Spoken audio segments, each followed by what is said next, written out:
Yoga. We are each the masters. I refer to myself as a visionary, as a mystic, as a yoga teacher, as a performance artist, a transformational healer. I prefer to call myself a catalyst. I attended the University of Utah and obtained my Bachelor of Fine Arts in Modern Dance, Creative Dance. And that was my first love, my great passion. And I had a company for 13 years, Dance Makers, and serviced the community in all different facets, from nursing homes to grade schools, to high schools, to schools for the blind, schools for the deaf. But at a certain point, I reached a place where I felt I was on a plateau and that there was something far deeper and far more intelligent about movement that I somehow needed to find out. And that's what catapulted me to Bali, to Indonesia. So I left it all behind to go there to discover what came to be Akashic Yoga. Akashic Yoga is the birthing of the yogi or the yogini from within using Mudra technology.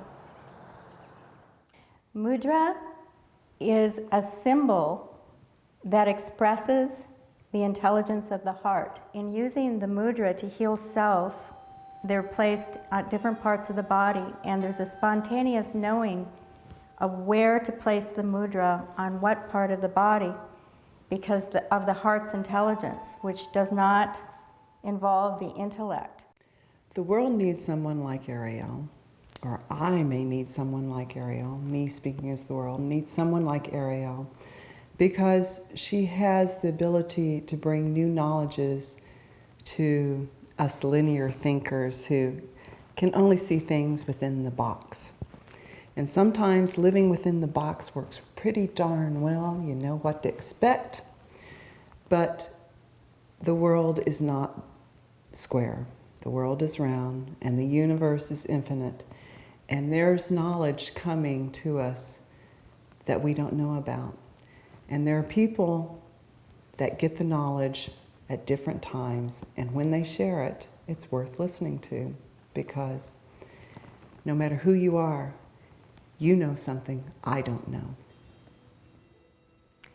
If I were to have to think of a weakness, perhaps it would be my lack of confidence at times in bringing something like Akashic Yoga out into the open, because it isn't about following a guru, and I'm not an Eastern cultivated or conditioned human. I chose on a soul level to live on this continent, and so to bring something that is not familiar into the Western mind often frightens me.